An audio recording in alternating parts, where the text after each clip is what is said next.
dengar. Saya katakan Yesus punya bulu jembit, betul Yesus punya bulu jembit. Dia seorang manusia dilahirkan oleh bundanya yang bernama Maria. Kau baca Lukas 1 nomor 26 sampai seterusnya. Adakah di sana dikatakan Tuhan? Terus ketika saya mengatakan, saya tidak mau lagi menyembah nonot, saya tidak mau lagi menyembah nonot yang ada bulu jembitnya. Betul. Karena apa? Kalau ada orang nonotnya, setahu saya, dua biji jakar, satu pidong, itu adalah kepunyaan dari kemaluan laki-laki. Apakah saya harus menyembah Tuhan saya yang punya kemaluan? Enggak lah, malulah saya. Wartawan Tribun Medan, Ratu Entok hadir mengenakan baju merah dan langsung berjalan ke gedung Direktorat Reserse Cyber Polda Sumut tanpa memberikan keterangan apapun. Ia dijemput untuk dimintai keterangan atas dugaan penistaan agama Kristen yang dilaporkan Gamki Sumut dan berbagai. Assalamualaikum warahmatullahi wabarakatuh. Berjumpa lagi dengan Jadi HMC ya, channel yang mengedukasi dan menghibur. Ratu Entok resmi ditetapkan sebagai tersangka dan sudah ditahan oleh Polda Sumatera Utara. Ini menjadi angin segar bagi para Polikarpus yang melihat bahwa inilah kesempatan mereka untuk memenjarakan para apologet Islam.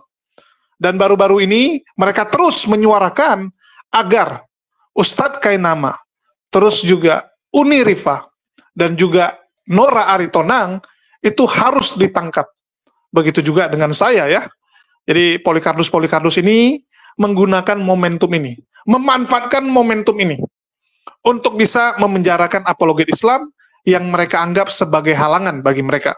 Dan baru-baru ini viral teman-teman, viral pernyataan dari saudari kita, Nora Aritonang, yang digoreng-goreng, yang dipelintir, yang diprovokasi oleh para Polikarpus. Jadi kita tahu, Nora sebenarnya hanya menyatakan pendapat pribadi dia, karena dia adalah seorang mualaf. Dia mengatakan bahwa dia tidak mungkin lagi mau menyembah Tuhan yang manusia. Itu kan pendapat pribadi dia. Saat ditanya oleh orang-orang, oleh para penonton, oleh orang yang datang untuk berdiskusi. Jadi Nora mengatakan pendapat dia pribadi, kenapa dia tidak bisa lagi menyembah Yesus. Dia bilang, ngapain saya menyembah Tuhan yang punya kelamin dan sebagainya, yang bisa lapar, ya bisa tidur, bisa dipukul sama orang Romawi dan sebagainya. Itu kan pendapat pribadi Nora, pandangan pribadinya. Tapi kita tahu ini digoreng oleh Polikarpus, teman-teman. Digoreng dengan tujuan apa? Supaya Nora itu dianggap sebagai penghujat. Supaya Nora dianggap negatif oleh teman-teman kita Kristen. Nah, inilah yang dilakukan oleh Polikarpus, teman-teman. Mereka provokasi. Mereka buat orang-orang Kristen untuk membenci Nora Aritonang. Apalagi kita tahu, masih banyak saudara Nora, masih banyak sahabat-sahabatnya, teman-temannya yang Kristen. Sengaja dia benturkan. Dan ini memang trik dari Polikarpus, teman-teman. Saya sudah pernah merasakannya juga. Bagaimana mereka provokasi, mereka buat seakan-akan saya membenci kekristenan. Padahal, mohon maaf teman-teman, ya, teman ngopi saya itu Kristen, mayoritas. Teman saya pergi keluar, itu lebih banyak Kristen. Kalau yang Muslim ya paling Bang Handi, Kores, ya, Uni Rifa, Ustadz Wafi, ya, Bang Zuma, itu yang paling sering saya jumpai kan. Selebihnya ya Kristen semua. Jadi bagaimana mungkin saya membenci kekristenan? Yang saya benci, yang saya lawan itu Polikarpus. Dari dulu saya terus lantang bersuara bahwa musuh kita adalah Polikarpus. Polikarpus lah yang membuat toleransi di Indonesia ini kacau balau. Itulah kenapa saya menyerukan lawan Polikarpus. Dan alhamdulillah orang-orang Kristen Katolik mulai sadar. Orang Katolik mulai melihat bahwa memang kita sedang diadu. Ini biang keroknya Polikarpus, harus disingkirkan Polikarpus. Udah mulai. Hanya teman-teman Protestan nih yang belum buka suara untuk melawan Polikarpus. Jadi saya konsisten untuk hal ini. Yang kita lawan Polikarpus, oknum-oknumnya ini. Nggak ada masalah kita dengan Protestan. Nah, tapi mereka adu domba, biasalah. Propaganda adalah spesialisnya Polikarpus. Propaganda, berita bohong, berita hoax, mereka kuat di situ karena mereka punya perangkat, mereka punya fasilitas untuk melakukan itu. Channel-channel mereka begitu banyak. Bahkan mohon maaf teman-teman, kalau kita bandingkan channel-channel yang memberitakan kejadian, di pihak Polycarpus itu luar biasa banyak teman-teman. Sedangkan di Muslim, tinggal beberapa orang. Ya, Bang Arif, dari Rahasia Alif Channel, sudah melempem. Aki Bamtri, pensiun, digantikan oleh Unirifa yang mengisi dan saya. Begitu juga dengan Alayubi. Sekarang lebih banyak bahas Oten versus Oten. Karena memang mohon maaf, kita di Muslim yang beginian kurang didukung. Ini harus jadi perhatian khusus teman-teman. Karena pemberitaan itu kadang-kadang jauh lebih penting daripada sekedar debat. Karena pemberitaan inilah yang meluruskan fitnah mereka. Kalau debat, kita mematahkan argumen mereka. Kita membuktikan bahwa ada yang salah dari iman mereka dan membuktikan kebenaran Islam. Itu kalau debat. Tapi kalau pemberitaan, ini bagaimana kita meluruskan fitnah-fitnah mereka. Itulah saya bilang, saya memohon nih dengan para penonton semua, tolong beri perhatian khusus. Jangan sampai teman-teman kita yang masih tersisa dalam ranah channel seperti ini, terakhir juga satu persatu menyerah. Satu persatu, ya sudahlah. Karena jujur teman-teman, ngeri kita bahas ginian. Kaki kita satu, itu sudah terpenjara. Kaki kita satu itu sudah terpenjara. Itulah saya mohon ya teman-teman, ada perhatian khusus untuk channel-channel seperti ini, dan saya harap teman-teman yang ingin menjadi apologet, yuk turun untuk meluruskan fitnah Polycarpus. Jadi bukan hanya sekedar kita debat-debat saja dengan mereka. Terus bagaimana sih fitnah yang mereka buat untuk Nora? Ya, saya harus tunjukkan ini teman-teman, dan ini hanya salah satu contoh lah. Karena saya lihat di Facebook, di Twitter itu sudah viral teman-teman. Ya, Twitter dan media-media yang lain itu luar biasa viralnya mereka buat untuk saudari Nora kita ini. Dan ini berjilid-jilid mereka buat teman-teman. Ya, ini yang paling hobi, salah satu yang buat berjilid-jilid. Nah nih, foto sama, cuman 3 jam yang lalu, ini 16 jam yang lalu, nanti bentar lagi, ya mungkin 4 jam lagi, 5 jam lagi, buat lagi dia. Dia akan terus buat nih, mungkin sampai 7 sampai 10 konten, pokoknya sampai berhasil kan gitu. Ya. Nih, bilang kelamin Tuhan cacat. Gempar Ratu Entek diseret Nora Aritonang dan dilaporkan ke polisi ya. Padahal belum ada yang laporkan Nora Aritonang, saya sudah cek. Nggak ada yang laporkan. Sampai sekarang ya, sampai konten ini saya buat belum ada. Nah, tapi kan mereka terus provokasi. Ya, terus teman-teman bisa lihat juga nih. Nih. Nora Aritonang dihimbau Bapak Muslim ini untuk dijemput polisi. Nora Aritonang ikut viral karena Ratu Entok. Sebenarnya apa sih mau mereka ini gitu ya? Apa sih mau mereka? Kita dengarkan dulu. Teman-teman sekalian, pada kesempatan kali ini kita membahas mengenai Nora Aritonang ya, di mana dia melakukan penghujatan, dan kalau kita melihat ini lebih parah dari yang dilakukan oleh Ratu Entok. Di mana teman sekalian dikatakan dia menghina tentang kelamin daripada Yesus Kristus dalam keadaan sebagai manusia. Bahkan tidak segan mengutip ayat Alkitab Lukas 1 ayat 26 dan seterusnya, tidak disebutkan di situ adalah Tuhan. Tapi apakah mentok dari situ? Anda coba melompat di dalam Lukas pasal 2 ayat 11. Di sana jelas dikatakan bahwa hari ini telah lahir bagimu Kristus Tuhan di kota Daud. Ya, jadi teman-teman sekalian, ini kita berharap bahwa si Nora Aritonang ini juga diciduk, ya. Jadi biar sama dengan Ratu Entok. Dan teman-teman kalau tidak percaya dengan nanti apa video penghujatan dilakukan oleh perempuan, ya perempuan sampah begitu ya, itu Anda bisa melihat di TikToknya, bahkan di YouTube-nya. Bagaimana kemudian dia menghujat dan aduh, tidak bisa dibayangkan teman-teman sekalian. Ya, begitu mengerikan. Seperti mulutnya yang kita melihat tadi. Nah, oleh karena itu teman-teman sekalian, kita akan bahas hal ini supaya kita mengerti bahwa orang-orang Islam ini yang katanya rahmatan lil alamin justru ya tidak rahmatan lil alamin. menyerang kekristenan, bahkan menghina Tuhan agama lain. Karena bagi mereka, mereka tidak bisa sempurna kalau mereka tidak menjelek-jelekan orang lain dan agama orang lain. Oleh karenanya teman-teman sekalian, kita langsung saja simak videonya yang ada berikut ini. Saya dengar, saya katakan Yesus punya bulu jembit, betul Yesus punya bulu jembit. Dia seorang manusia dilahirkan oleh bundanya yang bernama Maria. Kau baca Lukas 1 nomor 26 sampai seterusnya. Adakah di sana dikatakan Tuhan? Terus ketika saya mengatakan, saya tidak mau lagi menyembah nonot, saya tidak mau lagi menyembah nonot yang ada bulu jembitnya. Betul. Karena apa? Kalau ada orang nonotnya, setahu saya, dua biji jakar, satu pidong, itu adalah kepunyaan dari kemaluan laki-laki. Apakah saya harus menyembah Tuhan saya yang punya kemaluan? Enggak lah, malulah saya. Oke, teman-teman sekalian, itulah bagian pertama ya dari videonya tadi yang kita sudah saksikan ya. Dan kalian lihat di situ teman sekalian bagaimana kemudian orang ini menghujat Yesus ya, menghujat Tuhannya Kristen ya. Teman sekalian, kalau bagi mereka bahwa Yesus itu samakan dengan Nabi Isa, lalu mereka katakan dia kan hanya utusan Allah, dia hanya nabi gitu. Bahkan Yesus melakukan mujizat itu ya atas seizin daripada Allah Subhanahu wa taala. Ya menurut saya tidak ada masalah begitu loh. Tapi kenapa kalian kemudian sewot gitu ya? Umat Islam sewot dengan keimanan orang Kristen. Baik di dalam masjid, di pengajian, bahkan ceramah-ceramah para ustadz dimanapun.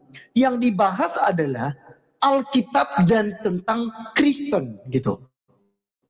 Ya, apakah kalian itu dilahirkan ya atau kalian memilih agama yang diturunkan oleh Allah Subhanahu wa taala kepada Muhammad nabi kalian itu untuk menyerang agama Kristen dan agama Yahudi gitu loh. Ya. Jadi apakah kalian tidak bisa sempurna tanpa harus menjelek-jelekan agama lain? Jadi memang Kapolri ya. Ya, ini pesan kami sebagai tokoh-tokoh agama, Pak.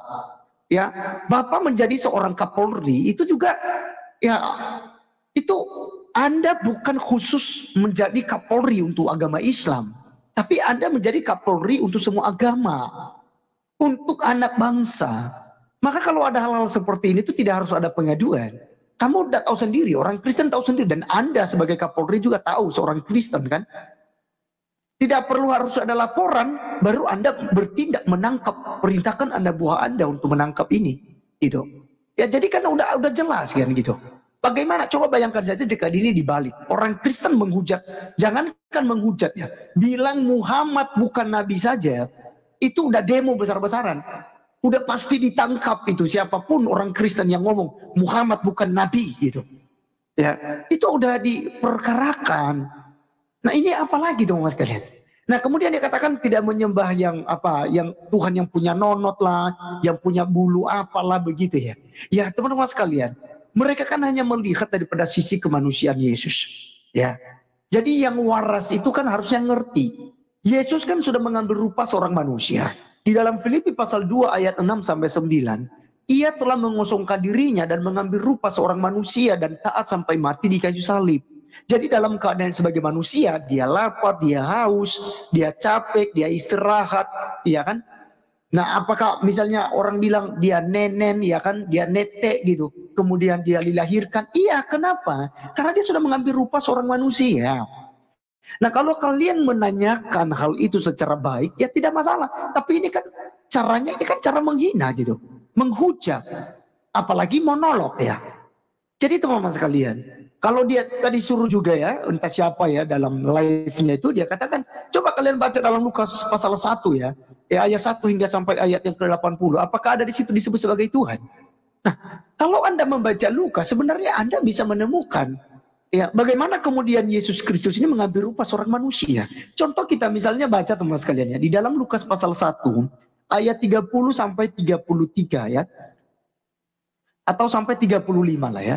Kita baca teman sekalian. Firman Tuhan bilang begini.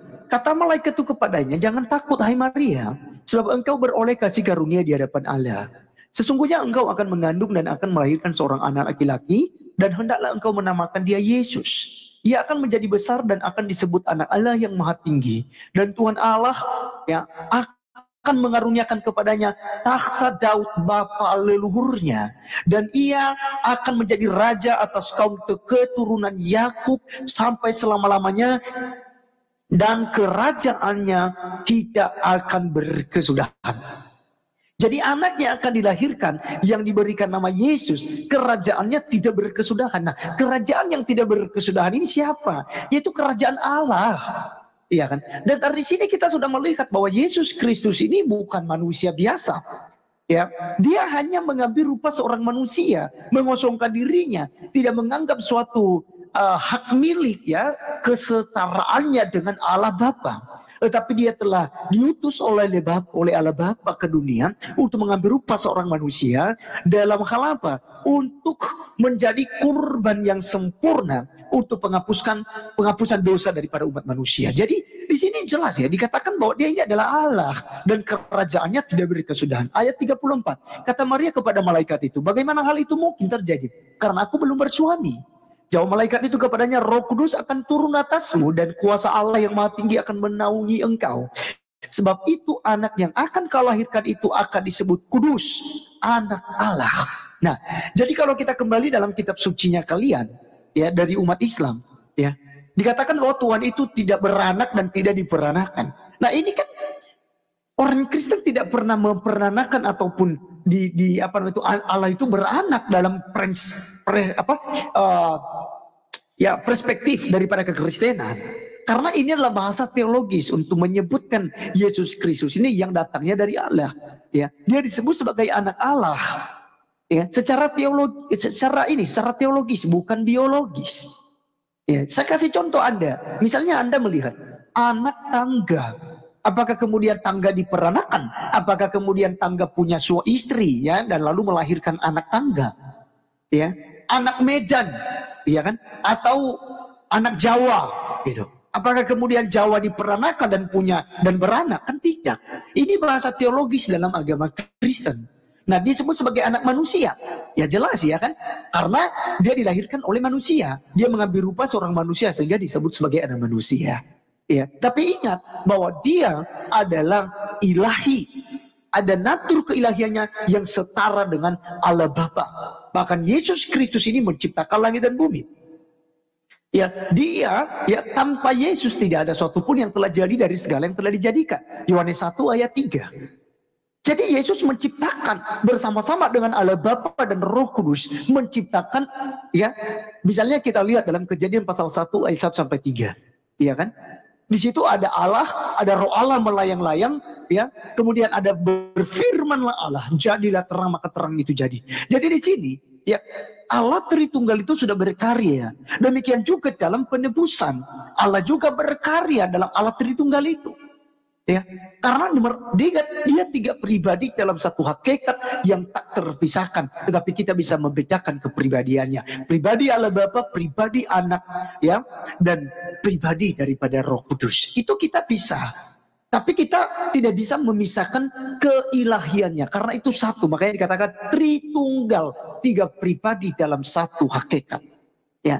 Jadi teman-teman sekalian, kalau dikatakan apakah di situ disebut dengan Tuhan? Baca pasal 2. Jelas dikatakan kok Lukas pasal 2 ayat 11 ya teman-teman ya. Nih, Lukas pasal 2 ayat yang ke-11. Ya, jelas dikatakan tentang Tuhan kok di situ. Hari ini telah lahir bagimu ya. Hari ini telah lahir bagimu juru selamat yaitu Kristus Tuhan di kota Daud. Jelas Yesus Kristus ya lahir di kota Daud. Dia adalah Tuhan ya dan juru selamat.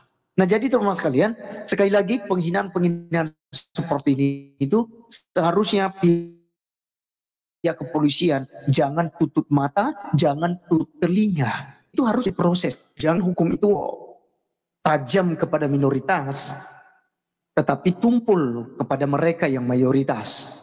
Jadi kami berharap ya bahwa pihak aparat itu ya sama-sama menegakkan keadilan. Karena kalian itu adalah wakil Allah loh untuk ya menghajar dan menegur, mendidik ya orang-orang yang memang sudah kelewatan dalam penghujatan. Ya kecuali sih tidak ada undang-undang penistaan agama itu. Dan kecuali kalau selama ini kekristenan tidak dijerat dengan undang-undang itu. Hanya karena membahas Muhammad dan membahas Aulu SWT. Gitu ya. Nah jadi teman-teman sekalian sekali lagi bahwa hujatan-hujatan seperti ini jangan lupa ya doakan begitu ya. Karena kita tidak dituntut untuk membalas kejahatan dan kejahatan. Tetapi kita harus mengalahkan kejahatan dengan kebaikan. Tetapi karena kita berada di negara hukum, maka kita serahkan kepada negara hukum. Kita serahkan kepada aparat pemerintah dan aparat kepolisian yang tentu saja. Jadi jelas, padahal Nora itu ngomong pendapat pribadi. Pendapat dia tentang seharusnya Tuhan yang mau dia sembah itu seperti apa. Itu hak kita kan. Misalnya saya bilang, saya nggak mau Tuhan yang lemah. Saya nggak mau Tuhan yang bisa tidur. Saya nggak mau menyembah Tuhan yang tidak bisa mengabulkan keinginan saya. Saya tidak mau menyembah Tuhan yang tidak jelas. Saya nggak mau menyembah Tuhan yang bisa mati atau apapun lah. Terserah kamu. Itu kan pendapat pribadi, teman-teman. Pendapat dia tentang Tuhan yang seharusnya itu seperti apa. Jadi aneh sekali kalau pernyataan seperti ini pun digoreng sampai gosong. Dan memang keinginan Polikarpus seperti itu. Buat saudari Nora, ya perbanyaklah minta tolong kepada Allah, karena pada akhirnya teman-teman, pada akhirnya ya kita tuh hanya bisa berserah kepada Allah. Karena segala upaya Polikarpus untuk mencelakai kita itu pasti akan terus ada. Sama seperti saya. Berapa banyak Polikarpus yang ingin mencelakai saya, bahkan dengan segala cara.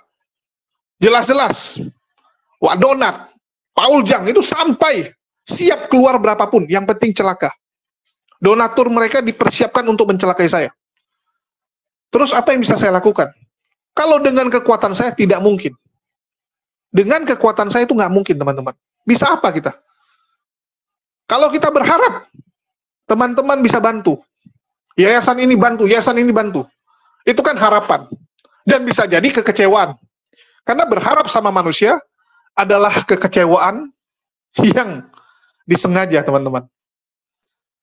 Yang bisa kita harap tuh Allah. Allah yang maha besar. Allah yang bisa melindungi kita, menjaga kita. Itu aja. Terus, kalau dibilang, wah ini lebih parah dari Ratu Entok dan sebagainya. Ratu Entok itu diamankan kenapa? Kita bisa lihat ini. Ngerinya intervensi yang dilakukan. Tetapi yang paling kurang ajar, si Arif Gulo ini. Coba kalian lihat. Kalian dengarkan. Bagaimana pernyataan dia. Dia bilang apa? Ini jelas-jelas ya, orang Islam tidak rahmatan lil alamin.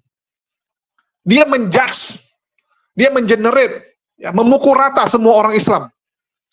Dia bilang orang Islam tidak sempurna kalau tidak menjelekkan agama orang lain. Ini jahatnya Polikarpus, teman-teman. Kita saja dari dulu selalu bilang apa? Yang suka menghujat ini Polikarpus. Nggak pernah kita bilang orang Kristen Protestan. Nggak pernah. Kalian boleh cek. Saya nggak pernah mengatakan ajaran Kristen Protestan memperbolehkan seperti ini. Saya bilang ini Polikarpus. Bahkan banyak teman-teman yang nanya, Bang, kenapa terus Polikarpus? Yang baru nonton nanya, apa itu Polikarpus? Saya terus suarakan, dan alhamdulillah, saya lihat di Komal-Komal, di channel-channel lain, sudah bahas bahwa ini kerjaan Polikarpus. Mereka sudah teredukasi. Mereka sudah tahu bahwa inilah biang keroknya. Nggak pernah kita pukul rata. Tapi kalau mereka selalu apa? Wah, ini ajaran Islam nih. Nanti kalau ada ustadz di pesantren melakukan pencabulan, Islam memang ngajarin gitu. Coba lihatlah, kita nggak pernah ya seperti mereka. Tapi betapa jahatnya mereka. Betapa jahatnya mereka. Terus dibilang apa? Di pengajian, di masjid, yang dibahas adalah Alkitab dan tentang Kristen. Kamu tahu dari mana? Saya tanya sama si Arif Gulo, kamu tahu dari mana? Di pengajian yang dibahas Kristen. Di masjid yang dibahas Kristen. Macam nggak ada kerjaan. Saya sampai detik ini ya, masjid yang saya datangi setiap Jumatan nggak pernah bahas kekristenan. Ini saya bersaksi. Kalau gereja bahas Islam ada nggak? Ini buktinya. Kita tuh kadang-kadang kurang bersyukur. Kristen tuh enak loh. Ibadahnya cuma seminggu sekali. Saudara sepupu kita 5 kali. Kenapa kita kebaktian seminggu sekali? Tahu nggak kenapa? Karena bayarnya 10%. Itu berhubungan, saudara-saudara. Makanya saya tidak pernah tertarik perdebatan tentang perpuluhan. Orang kalau nggak mau bayar perpuluhan nggak apa-apa. Semua hamba-hamba Tuhan yang bilang nggak usah bayar perpuluhan nggak apa-apa, bayar 2,5. Nggak usah 10%, 2,5. Tapi sembayangnya 5 kali sehari. Iya dong, enak aja. Udah cuma 2,5 mau seminggu sekali. Beda kelas. Dari mana masuk gereja langsung masuk. Kita orang Islam diajarin bersih sebelum sembahyang, cuci semuanya. Saya bilang lu 2,5. Gue 10%, bukan berarti gue jorok. Disucikan oleh darah Yesus. Nggak usah tepuk tangan. Lu 10 apa 2,5? Yang enak aja, amin. Persembahan 2,5%. Iya.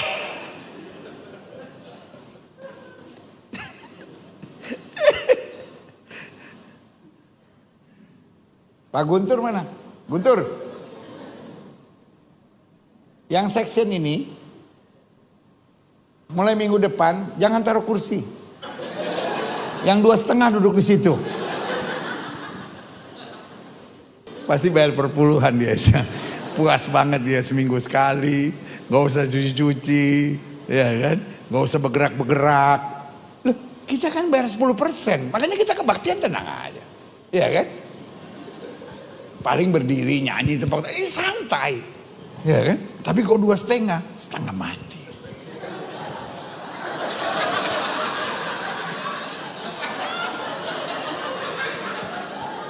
Yang paling berat terakhirnya mesti lipat kaki. Nggak semua orang bisa. Iya kan? Kaki mesti dilipat, ayah. Tapi ya udahlah 2,5. Ini cuma salah satu, teman-teman. Masih banyak yang lain. Bagaimana Mel Atok bahas Islam, Esra Soru bahas Islam. Kalau Saifuddin apalagi jangan ditanya. Dan masih banyak. Cuman selama ini teman-teman Muslim kan nggak ngecek. Karena kita akui gereja itu kan ya mereka pakai peredam, sehingga suara di dalam nggak keluar. Dan umat Muslim pun nggak ada yang iseng masuk ke gereja untuk mendengarkan. Kalau di masjid ya jelas terbuka.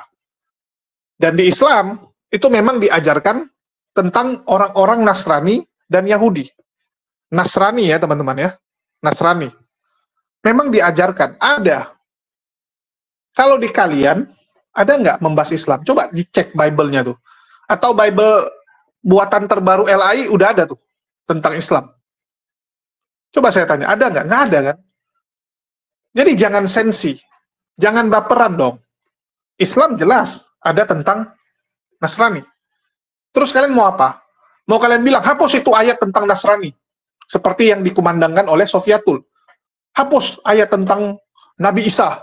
Nggak boleh ada tulisan Nabi Isa. Atau nggak tulis Isa itu Tuhan. Apa-apaan ini? Ini kitab suci orang. Kamu lompat pagar kalau gitu. Kita cuma ngurus Nasrani menurut pandangan yang ada di Quran. Bukan pandangan kita, bukan kita tambah-tambah. Jadi di Quran tulis seperti apa, ya itu yang kita sampaikan. Jadi tolong nih teman-teman. Tolong, sadar ya. Terus seperti biasa Arif Gulo dan channel-channel Polycarpus yang lain, tetap itu lebay-lebay. Kalau orang Kristen ngomong Muhammad bukan Nabi saja, langsung ditangkap. Baru ngomong sedikit, ditangkap. Halo? Nggak kau lihat bagaimana hujatan dibuat? Dibuat konten-konten hujatan dari Polycarpus yang begitu banyak. Bahkan sekarang bertambah banyak sekali. Channel-channel Polycarpus yang mengerikan, teman-teman. Live 24 jam. Mau jam berapa mau kalian buka, ada itu, penghujat-penghujat Islam lagi live. Sofiatul, Ki Ahmad, ya, Edis, Lidara, Sang Penggugat, Dewi Bulan. Apa kurangnya itu? Coba saya tanya. Contohnya seperti inilah. Saya lampirkan nih, supaya sadar nih, si Arif Gulo nih. Eksploitasi perempuan, jual anak kecil. Hadis Muslim 3299. Anak kecil dipukuli sama Muhammad, padahal itu posisinya anak kecil yang dikawini. Di dalam hadis Nasai 2010. Ketika Habibah di KDRT oleh Sabit, di dalam hadis Abu Daud 1901, Muhammad malah bilang apa? Ambil maharnya, ambil sebagian dari hartanya dan ceraikan dia. Itu hukum kulu. Kalau perempuan nggak mampu jadi samsak tinju sampai dia minta cerai, maka mahar dari laki-laki itu dan sebagian harta perempuan itu diambil oleh si laki-laki. Jadi perempuan-perempuan Islam, kalau kalian mau menikah, pastikan kalian siap atau sudah kuat menjadi samsak. Kalau belum kuat jadi samsak, jangan nikah dulu. Nanti suami kalian kalau mau menceraikan kalian tinggal mukul-mukulin aja kalian. Sampai kalian ampun-ampun gak tahan kena pukulan lagi, baru kalian minta cerai. Setelah itu apa? Mahar kalian diambil, harta kalian diambil, menangis kalian. Belajar fikih, itu kajiannya dalam itu, tentang mengambil harta istri dan maharnya ketika dia minta cerai. Ya, betul. 9 tahun. Ini tadi ya Pak ya, surah Al-Jumu'ah ayat 2, dialah yang mengutus kepada kaum buta huruf atau al-umiyun, seorang rasul di antara mereka yang membaca ayat-ayatnya kepada mereka, menyucikan mereka dan mengajar mereka kitab dan hikmat. Anda buta huruf nggak? Hilang dia. Hilang, Pak. Langsung lari dia. Aduh, nggak jelas Bapak ini ya. Matanya Ngomongin kebenaran, ketika ditanya mana kebenaran dari anak 9 tahun, Bapak lari. cabut.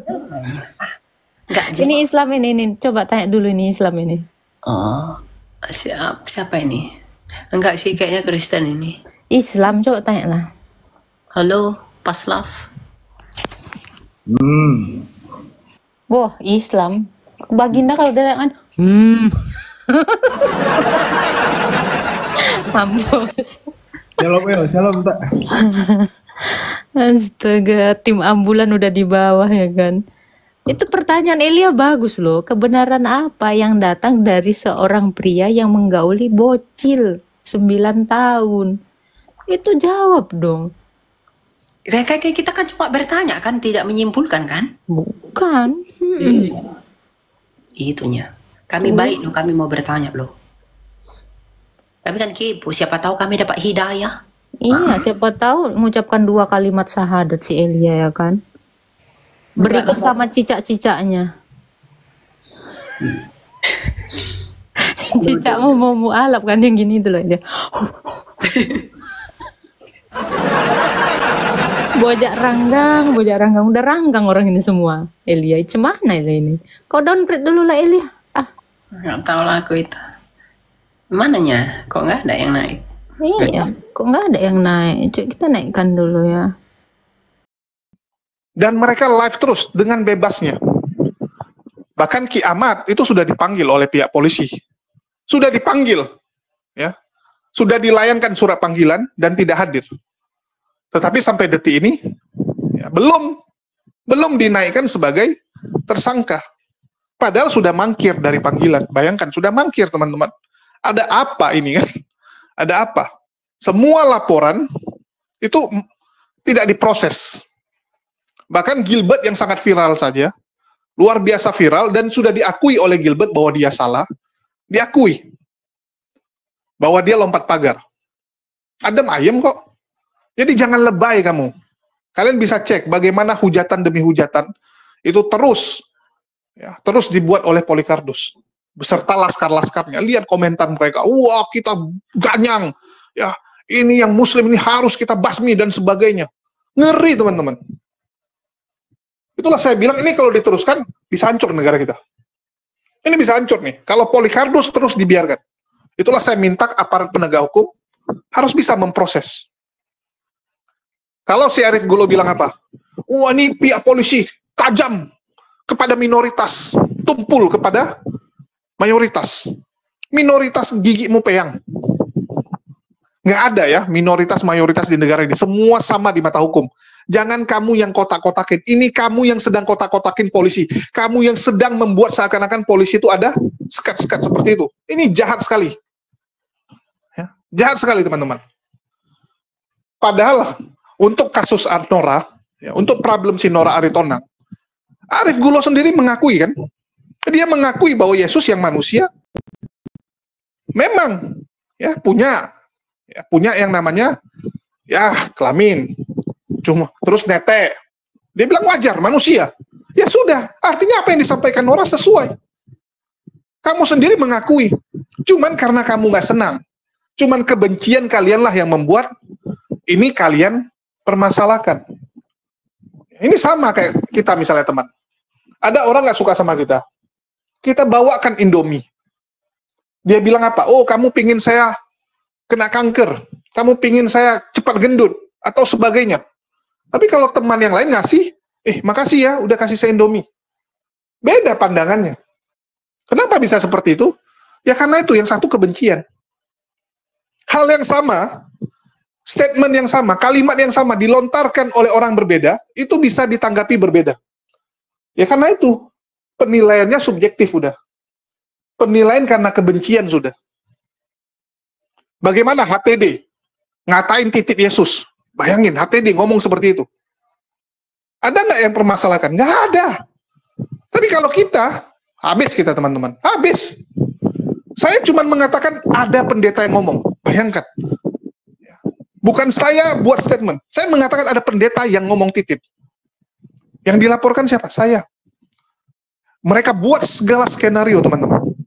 Pokoknya harus masuk dia. Dikaranglah, ini pernyataan saya yang buat. Luar biasa, teman-teman. Di-set oleh mereka supaya sayalah yang membuat pernyataan itu. Setelah kita buktikan bahwa yang ngomong adalah HTD, bahwa kita hanya memberitahukan, ada buktinya, ada videonya bahwa kita cuma kasih tahu, mereka set lagi yang lain. Mereka buat rencana lain. HTD ciptaan saya. Luar biasa. HTD yang lebih tua, yang sudah jadi pendeta dari dulu, sebelum saya mualaf sudah jadi pendeta, tiba-tiba dibilang saya yang buat, saya yang angkat jadi pendeta, saya yang suruh ngomong. Nggak ada buktinya padahal. Tapi yang penting jalan dulu. Itulah luar biasanya. Tapi apakah kita koar-koar, nggak adil dan sebagainya? Udah jelas-jelas upaya kriminalisasi. Tapi apa kita lebay? Enggak. Karena kita yakin, semua atas izin Allah.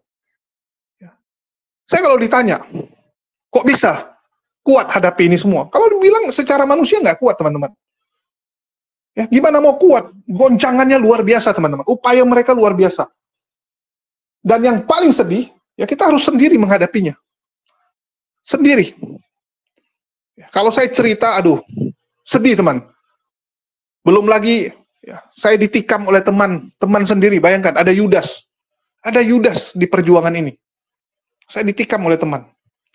Tapi nggak perlu saya sampaikan siapa di sini ya. Alhamdulillahnya, Allah jaga. Allah kirimkan penonton-penonton yang luar biasa baik. Luar biasa baik. Bayangkan, HMC disita. HMC disita, saya buat channel Jadid ini. Nggak sampai 5 bulan. Penontonnya luar biasa sekali. Subscribernya 100.000. Semua orang bilang luar biasa ya, bisa 100.000 subscriber dalam 5 bulan. Ya bukan saya yang luar biasa, Allah. Allah kirimkan penonton-penonton yang baik, yang membantu saya sampai detik ini. Itulah saya bilang, jangan pernah mengandalkan manusia. Kita diterpa segala masalah ya. Kalau kita andalkan manusia, rubuh kita. Rubuh. Itulah semua dicurahkan hanya kepada Allah. Ingat teman-teman, ya, kita masih punya Allah, dan sajadalah tempat kita mengadu. Tempat kita menangis itu di sajadah. Jadi itu aja sih yang mau saya sampaikan, dan semoga ya, semua baik-baik saja, jangan sampai ya, yang buruk-buruk menimpa saudari-saudari kita, dan inilah perjuangan yang harus kita lakukan, karena memang konsekuensinya ngeri teman-teman, konsekuensinya ngeri, apalagi kalau kita yang membongkar hoaks, penipuan yang dilakukan Polycardos itu lebih ditargetkan, jauh lebih ditargetkan. Itulah saya minta dukungan dari teman-teman. Mari kita doakan ya teman-teman kita agar aman-aman, ya, agar jangan sampai niat busuk Polycardos itu bisa terjadi. Minta kepada Allah. Walaupun kita tahu apapun yang terjadi dalam hidup kita itu memang sudah rencana Allah. Tapi kalau bisa ya tolong diluputkan. Sama seperti doa Yesus gitu kan. Kalau bisa cawan ini berlalu. Minta. Nggak sanggup Allah. Ya. Jadi itu aja sih yang mau saya sampaikan. Ya, mohon doanya teman-teman. Terima kasih buat teman-teman yang sudah support, baik secara finansial maupun secara doa. Kalian luar biasa. Dan saya tidak mungkin bisa kuat berdiri sampai sekarang, bisa terus bersuara seperti ini kalau bukan karena kalian. Berat teman-teman. Segala ancaman itu, wah, udahlah macam di film-film. Macam di film-film kalau saya bilang. Saya dulu berpikir, wah film itu terlalu dramatis. Dan ternyata benar. Kayak alami sendiri. Dari waktu di Medan sampai mau perang teman-teman ya, udah mau ribut. Teman-teman dari Forum Islam Bersatu sudah bilang, wah kita tempur sampai mati. Saya pikir, waduh, mati gara-gara saya konyol sekali gitu. Jadi, ya kalau saya ingat bagaimana Allah menjagai, Allah melindungi luar biasa. Bahkan orang yang dari sebelah saja, itu yang ngikuti perjalanan, yang tahu kasus saya, itu sampai bilang, wah luar biasa, kamu memang dijaga Allah. Mereka sendiri mengakui bahwa saya dijaga Allah. Gila memang. Ya mungkin itu aja dari saya. Makasih buat teman-teman semua. Di akhir kata saya ucapkan, wassalamualaikum warahmatullahi wabarakatuh. Sampai jumpa di konten-konten kita berikutnya.